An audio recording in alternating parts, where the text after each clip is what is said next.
Also present in the said meeting were the Senate Legal Counsel and the Maintenance and General Services Bureau of the Senate. During the said meeting, our technical team presented the project roadmap for the Senate relocation. After the discussion, both the BCDA and the DPWH agreed that the proposed timetable was doable. Mr. President, allow me now to present the project roadmap for the Senate relocation. It is composed of 5 major stages. Number 1, project planning and land acquisition. 2, conceptual design. 3, procurement of design and build package. 4, construction and commissioning. And 5th, procurement and installation of fixtures. The first stage is project planning and land acquisition. The stage that we are presently in is the project planning and land acquisition. It runs for 3 months from January to March, which basically sets things down and plans the course of the entire project up to its completion. All the preliminary activities are being made and coordinated during this stage. Simultaneously, in coordination with the BCDA, we are formalizing the acquisition of the land where we will relocate and build the new building. The second stage is the conceptual design development stage, which runs from February to June.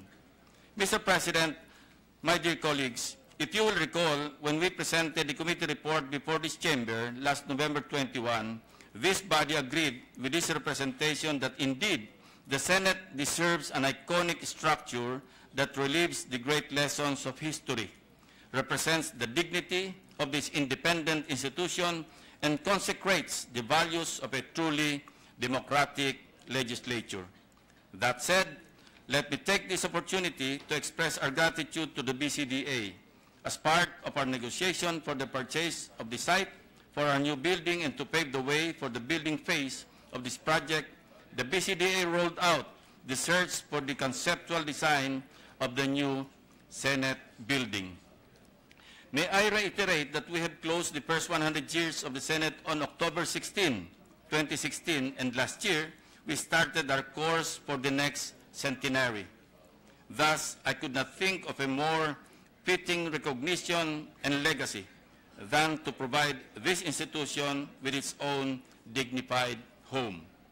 On that account, we launched on February 14, 2018, the Global Conceptual Design Competition for the new home of the Philippine Senate with the theme, Bagong Senado sa Ikalawang Siglo.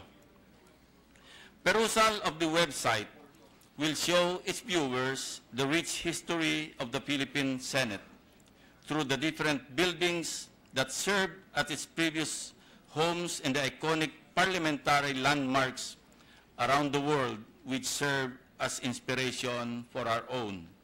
More importantly, our website lays down the key details of the competition, specifically the mechanics, design parameters, and timelines. One may also find a virtual board of relevant announcements, resources, frequently asked questions, and complete contact information. Mr. President, I believe it is worthy to note that this website is a product of the Senate's own homegrown talents. This project is the fruit of the collaboration of the members of my staff, the social media team of the Senate Public Relations and Information Bureau, Print Media Service, and the Electronic Data Processing and Management Information System Bureau. At this point, allow me to briefly elaborate on the fundamental details of the 2 phases of the competition. This morning, we have just officially closed the first phase of the conceptual design competition.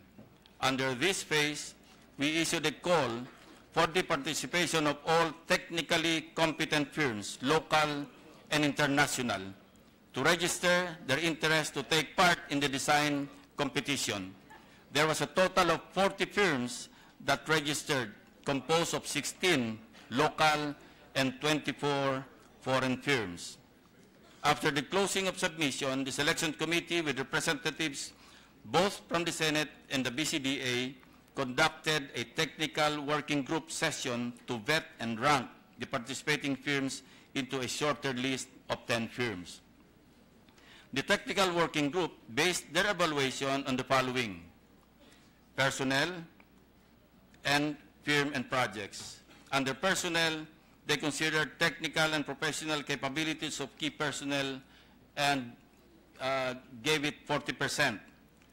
It includes education, relevant professional license, certificates, accreditation, overall relevant work experience, number of completed similar projects, awards, and citation. Under firm and projects, which is given 60%, relevant experiences, the years of business operation, green building design, identity, uniqueness, relevance, and of course, awards and citation. Based on their evaluation, the selection panel, composed of Senators Tito Soto, Gringo Honasan, Ralph Recto, Sherwin Gatchalian, and Nancy Binay, BCDA Chairman Gregorio Garcia, BCDA President Vivencio Dizon, and this representation as chair, selected the 5 shortlisted firms qualified to come up with their respective conceptual designs. With the indulgence of everyone, let me now present to this body the final list of 5 firms and their descriptions. Firm number 1 is the ICOM.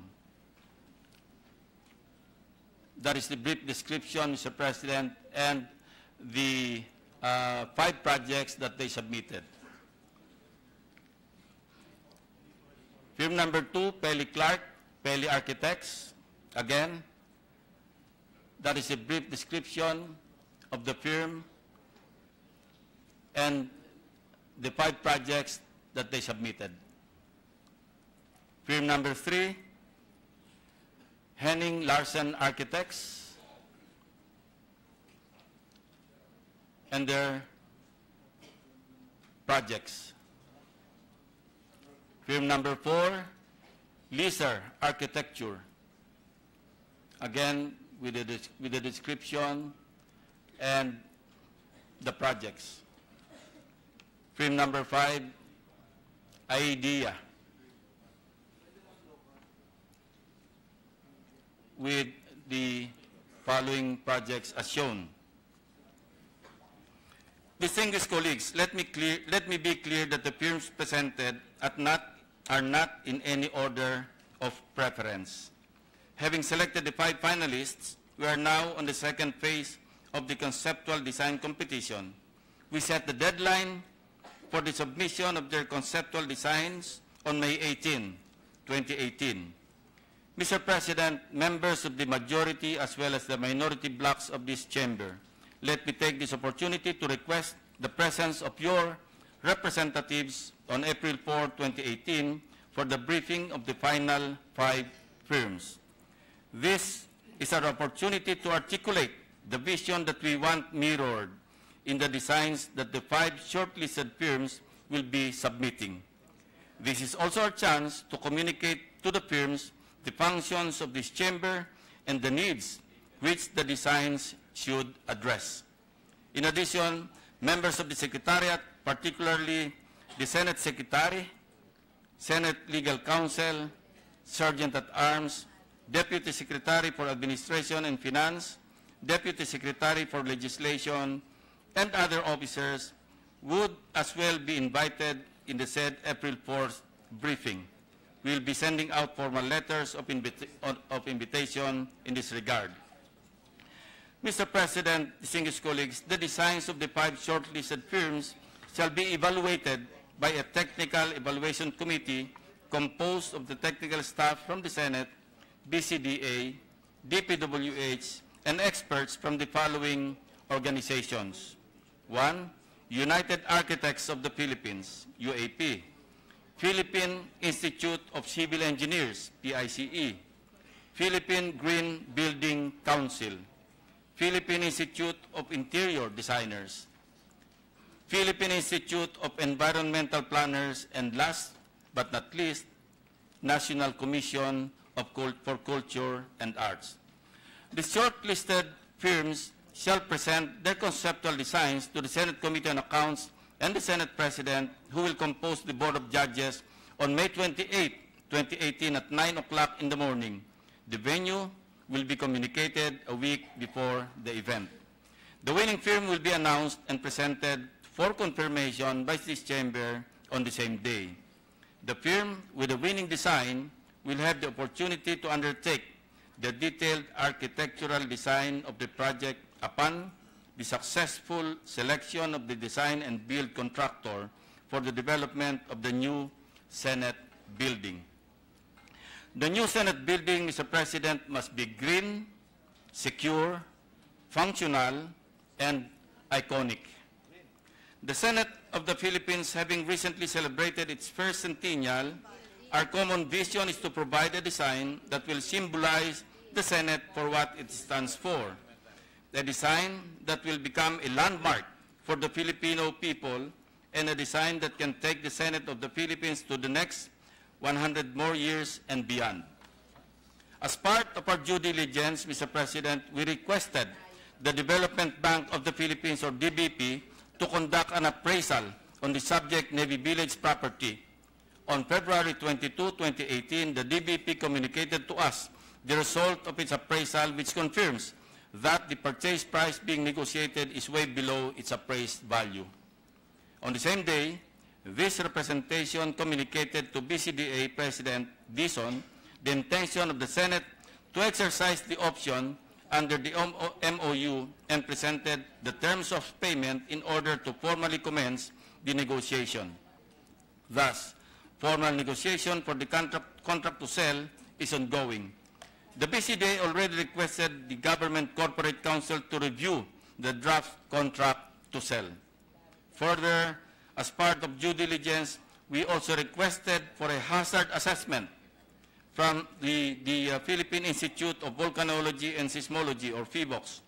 In its report, dated March 2, 2018, the PHIVOLCS indicated that the site where the new Senate building will rise is approximately 3 kilometers west of the West Valley Fault and is thus safe from earthquake-induced landslide. The report also indicated that the property is moderately susceptible to liquefaction. As stated by Undersecretary Renato Solidum through official communication dated March 15, 2018, the liquefaction hazard was drawn from 1:5,000 scale. A geotechnical investigation is needed to establish site-specific susceptibility. Yusek Solidum, however, explained that the structure can be properly designed and constructed to prevent or mitigate liquefaction effects. To establish a better understanding of the soil properties on site, a geotechnical investigation was conducted. The process classified and tested the soil type to be very dense soil and soft rock down to a depth of 15 meters. The report outlines the parameters needed for the selection and design of the foundation system of the project. Also part of our due diligence, Mr. President, is the conduct of relocation and topographic surveys. The survey results verified the accuracy of the lot coordinates and elevations provided by BCDA and established the property benchmarks necessary for the construction phase. Going even further, Mr. President, the Civil Aviation Authority of the Philippines, or CAAP, has informed us that the maximum allowable top elevation above mean sea level is 67 meters. That is about 20 floors in building height. At this point, we move to the third stage of the project road map. Mr. President, as agreed with the DPWH officials led by Assistant Director Edwin Matanggihan and Engineer Jesus Oba, their agency would oversee the construction of the new Senate building. To date, the DPWH has already submitted to the Senate a draft memorandum of agreement now under review by the Senate Legal Counsel. As part of its responsibilities, the DPWH will prepare the bidding documents for the detailed architectural and engineering design and construction package. Again, considering that the Senate has no proficiency nor capability to undertake the procurement of the design and build package, we will request the DPWH to conduct the public bidding for and in our behalf. The DPWH will also cover the project monitoring and management of the construction phase. Mr. President, the detailed architectural and engineering design and construction will be bidded out as one package. This is to save time and to make sure that the contractor will be able to implement the detailed architectural and engineering design seamlessly. It should as well be noted, as I stated a while ago, that the conceptual design shall be used by the winning contractor, and the winning firm shall have an opportunity to work with the contractor. The preparation of the bidding documents for the detailed architectural and engineering design and construction is from March to July of this year. We expect that the tender of bids will be on the same month of July. Thus, we are hopeful that the contract for the detailed architectural and engineering design and construction will be awarded by the last quarter of this year. Mr. President, since the detailed architectural and engineering design and construction will be awarded to the winning bidder this year, the construction and commissioning phase, or the fourth stage of the project roadmap, can start next year. Thus, we're looking at a timeline of 2 years for the construction of the new Senate building, or from January 2019 to December 2020. In order to make sure that the new Senate building will be ready come 2021, we will commence the procurement of furniture, fixtures, and equipment during the last quarter of 2019. We expect that the supply and installation of the items will be made on the second quarter of 2020. This will be the fifth and last stage of the project roadmap. Mr. President, if our project of constructing a new and dignified home will not encounter any major setback or delay, we are hopeful that the Philippine Senate will open the third regular session of the 18th Congress in its new building in Fort Bonifacio, Taguig City. Mr. President, as I have emphasized exactly 4 months ago, the plan of constructing the Senate building, its permanent building, will be just another cycle if we do not take even an inch of movement. As somebody once said, without action, the best intentions in the world are nothing more than that, intentions. The endeavor of constructing a new Senate home, our home, is not an easy task. Mr. President, with our current progress, I say that our intention, shared even with past Congresses, is finally shaping into reality. This will not be a single person or a single committee's bequest. This will be the legacy of the centennial senators. Tayo po yun, Mr. President, of the 17th Congress. This is our legacy. Finally, I'll be remiss in my duty of presenting the committee's update this afternoon, lest I recognize the men and women who diligently and tirelessly work behind the scene and will continue to do so to make our common dream a reality. May I therefore acknowledge them: Attorney Louis Martinez, Attorney Marlon Mercado, Engineer William Hong, Ms. Ina Villamar, Jen and Claudine, all from my Senate office staff, Attorney Maria Valentina S. Santana Cruz, Senate Legal Counsel, Attorney Daniel Salomon, the Senate President's Chief of Staff, Attorney Arnel Jose S. Banyas, Deputy Secretary for Administration and Financial Services, and from the BCDA, Engineer Marinel Paclibar, Daryl Garcia, Mark Torres, Attorneys Richie Paclibar, Leia Maligaya, Miss Marie Teres Simapranca, Donald Tolentino, and other individuals who have chosen to remain nameless in this endeavor. Thank you very much, Mr. President. Okay.